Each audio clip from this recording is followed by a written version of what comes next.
The official themes retained both internationally and in Cameroon sufficiently show that the condition of women in general and Cameroonian women in particular deserves special attention. You are the majority of the population of our country. And as you know, this is not the first time I'm addressing you on the occasion of your day. I come to you this year in a particular context so that beyond the celebratory aspect, we discuss your specific situation and that of our country in general. I come as a husband, as a parent of women and girls, as a neighbor who, from earliest childhood, has watched the Cameroonian women at work day and night without break to feed her family and keep her head out of the water when the husband is unemployed, sick, or retired without a pension or with an unscented pension. While everyone agrees on this crucial role of the woman as pillar of the family and therefore of society, it is the woman who is the most severely hit by excesses in which our society is plunged in the face of a helpless or indifferent, even complicit government. Indeed, despite an estimated school enrollment rate at 75% nationwide, 50% of illiterate persons are women, still heavily affected by cultural burdens and lack of a specific government policy to deal with this situation. However, as I have always said, education is the key of the emancipation of women, their insertion in the modern production circuit, and their decisive contribution to the general progress of the country. Je connais le drame des familles face à la situation de leurs jeunes filles qui attrapent des grossesses précoces et abandonnent l'école alors que l'on rêvait pour elles d'un avenir digne et radieux. Je sais les frustrations des femmes camerounaises face aux inégalités de traitement. Elles sont aussi bien formées que leurs congénères masculins, souvent très compétentes sur le plan professionnel, mais perçoivent parfois des rémunérations inférieures à celles de leurs collègues hommes et bien souvent ne reçoivent pas la promotion qu'elles méritent si elles n'acceptent pas des compromissions dégradantes, voire traumatisantes. Vous êtes des femmes politiques brillantes, mais vous êtes tenues en arrière-plan, confinées à l'animation et aux applaudissements, et souvent placées sur les listes électorales à des positions où vous n'avez pas de chance d'être élu. Je ne peux passer sous silence les violences faites aux femmes, qui ne cessent de gagner du terrain dans notre pays. Selon un rapport des Nations Unies, le Cameroun serait en proie à ce phénomène. Tenez, plus de 50% des violences et agressions physiques sont perpétrées contre les femmes. Environ 52% des femmes ont subi des violences conjugales, dont 30,56% de violences physiques et environ 31% de violences sexuelles, parmi lesquelles 53% subissent de telles agressions depuis l'âge de 15 ans. 1,4% de femmes sont encore victimes de mutilations génitales. Dans 54% des cas, ces actes engendrent des troubles émotionnels durables, voire handicapants. Comment oublier les 14 jeunes femmes assassinées, victimes en série de crimes rituels au cours des années récentes au quartier Mimbomana à Yaoundé? Comment oublier les nombreuses jeunes filles, souvent mineures, victimes de viols alors qu'elles vendent dans les rues ou d'inceste au sein de leur famille? Nous ne pouvons regarder tout cela sans rien faire. C'est pourquoi j'ai voulu en parler avec vous, afin que nous réfléchissions ensemble aux solutions adéquates pour y mettre un terme dans notre pays et concevions les politiques publiques appropriées qui puissent permettre à la femme camerounaise de tenir toute sa place et jouer pleinement son rôle dans la société nouvelle que le mouvement pour la renaissance du Cameroun propose au pays. Au MRC, nous voulons que la femme participe aux avant-postes à la construction du Cameroun nouveau, moderne et rayonnant que nous proposons dans un contrat de confiance avec elle et l'ensemble de notre peuple. Il ne s'agit pas de faire je ne sais quelle faveur à la femme camerounaise, qui n'en a pas besoin, mais de redresser une situation absurde d'infériorisation où elle est encore largement maintenue. Car se priver de l'intelligence et de la force contributive de 51% de la population, c'est condamner sûrement notre pays à la stagnation, si ce n'est à la régression. Par comparaison, on constate une accélération du développement des nations occidentales à partir du moment où les femmes ont commencé à recouvrer la plénitude de leurs droits à la fin du 19e siècle et au début du 20e siècle. Nombre de pays d'Asie ont emboîté le pas de manière fulgurante sur ce chemin de développement parce qu'ils ont valorisé depuis des décennies le statut de leurs femmes au travail. This is why the CRM, from its conception and its creation, made the Cameroonian women the prominent figure, inspiring and galvanizing of the national renaissance. It has expressed it in an original way in its logo. Take the time to glance at it if you have not yet done so. In the center of the setting, made of a blue sky, where the sun shines, there is a mobilized people, moving, led by a woman, but not any woman. A mother, dressed in a loincloth, tied above the chest, wearing a scarf in the purest Cameroonian tradition, and carrying her child firmly attached on her back in the African manner. With a haughty look, her gaze fixed on the horizon, she proudly wears the flag of the national renaissance and walks with a determined step towards the summit of the mountain, which she begins to climb. She leads men, young people, children and old people to victory. Mais notre attention vigilante au rôle déterminant de la femme dans la Renaissance nationale ne s'arrête pas au symbole.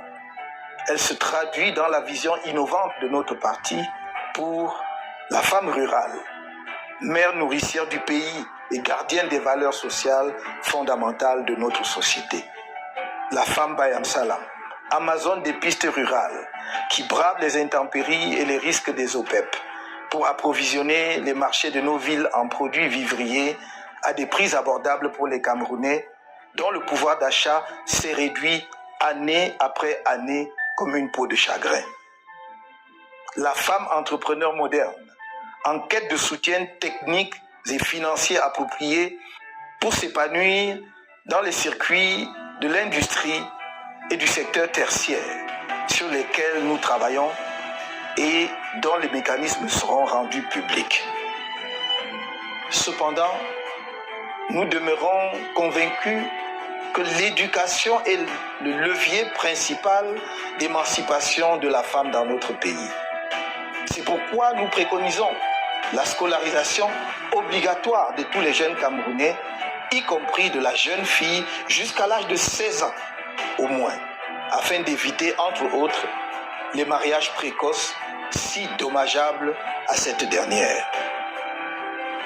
Chances égales pour l'éducation du jeune garçon et de la jeune fille, donc, mais aussi à responsabilités égales, salaires égaux, sachant que la maternité de la femme est une responsabilité primordiale au bénéfice de la société et qu'il faudra traiter en conséquence. À cet égard, nous avons pris depuis longtemps un engagement ferme pour la gratuité de la césarienne, afin que plus jamais une femme ne meure en couche dans notre pays, faute de moyens pour payer les coûts d'une telle opération, ou qu'elle ne perde son bébé pour les mêmes raisons. Dans le même esprit, nous nous sommes engagés pour un accroissement du nombre de femmes dans le gouvernement à des postes qui ne soient pas dédiés ou seulement symboliques, mais aussi au Parlement, à divers niveaux de la hiérarchie administrative et à la tête des entreprises publiques. chères femmes camerounaises de tous horizons, nous faisons appel à vous afin que nous écrivions ensemble une page nouvelle, mémorable de l'histoire de notre cher et beau pays. Celle d'un Cameroun débarrassé des injustices criardes, en particulier celles qui vous frappent. D'un pays débarrassé de la gangrène de la corruption, du népotisme, où les efforts de chacun sont récompensés à la hauteur de ses mérites, sans considération de ses origines tribales, sans discrimination entre anglophones et francophones. Nous voulons bâtir avec vous une nation unie, fondée sur le respect mutuel et la confiance. Je vous tends la main. Donnez-moi la vôtre pour que, par les urnes et dans la paix, nous réalisions en cette année 2018 le changement dont le Cameroun a besoin et que réclament tous ses enfants de toutes les origines et de toutes les sensibilités politiques. Je vous souhaite... Chers frères et sœurs, vous venez d'écouter le professeur Moscanto. C'était un message aux femmes en 2018. Vous comprenez que le professeur Moscanto a toujours compté sur les femmes, pas comme celles qui vont aller dans les aéroports applaudir quand M. Biya et tout sa clique rentre des voyages après avoir comme ça bousillé l'argent public dans les hôtels de luxe en Occident. Non, pas ce genre de rôle-là. Ça, ce sont des rôles secondaires. Le professeur Moscanto veut donner une place de choix à la femme au Cameroun. Et il faut que ça soit bien clair, chers frères et sœurs. Vous avez compris dans le message du professeur Moscanto, la femme devra normalement occuper toutes les fonctions dans la République.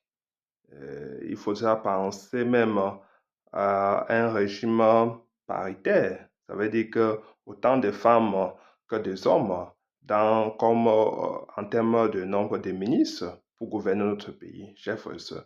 Le professeur Moscanto a rappelé l'histoire, mais ici, il faut le dire de manière sans embâche que lors de la Première et de la Deuxième Guerre mondiale, quand les hommes furent obligés d'abandonner les industries de production et de fabrication pour aller au front défendre leur pays, les femmes prirent la relève immédiate pour continuer à produire. Sinon, ils devaient mourir de faim. Sinon, les industries ne devaient pas continuer à se développer. Sinon, ils ne devaient pas continuer à fabriquer des artilleries, tout genre d'armes pour se défendre.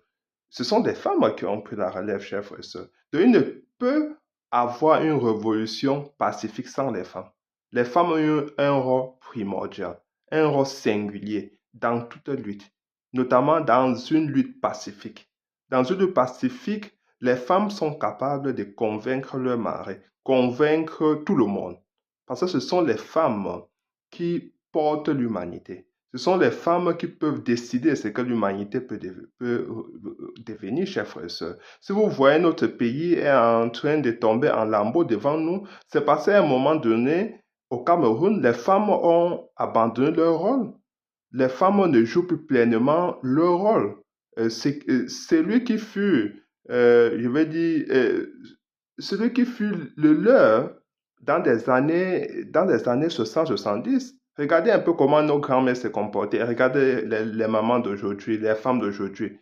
Donc, il faut qu'on redevienne, que les femmes sachent qu'elles ont un grand rôle à jouer. Si nous voulons bâtir un nouveau Cameroun, si nous voulons changer la mentalité, si nous avons besoin de revenir un peuple uni, chers frères, nous avons besoin des femmes. Les femmes doivent faire bouger les lignes. Elles sont capables de le faire.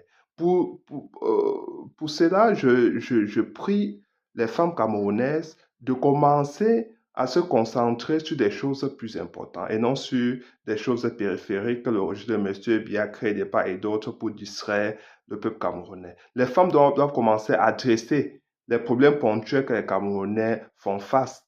Et les femmes camerounaises aussi doivent appeler le peuple à se mettre derrière le professeur Moscanto, le soutenir. D'abord en allant s'inscrire massivement sur les listes électorales, d'être prêt à voter pour professeur Moscanto et surtout de se préparer à défendre son vote.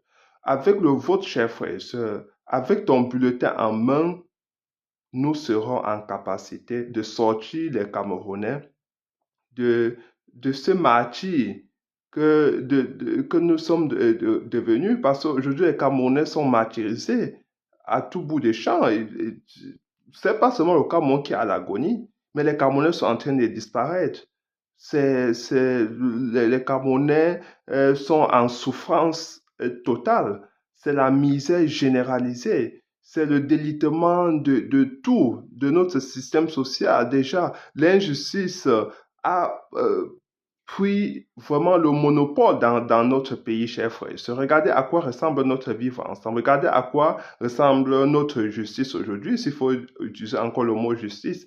Ou regardez un peu la dépravation des mœurs parce que les femmes ont décliné le rôle qui doit être le leur. C'est la raison pour laquelle c'est une supplication même, mais c'est un appel que je lance aux femmes de se prendre en main, de prendre, je veux dire, d'imposer, de se faire entendre en 2025, d'imposer leur vision au Cameroun en 2025. Parce que quand la femme veut, tout le monde suit, chers frères et sœurs. Si la femme veut que le Cameroun change en 2025, alors nous y arrivons, chers frères et sœurs.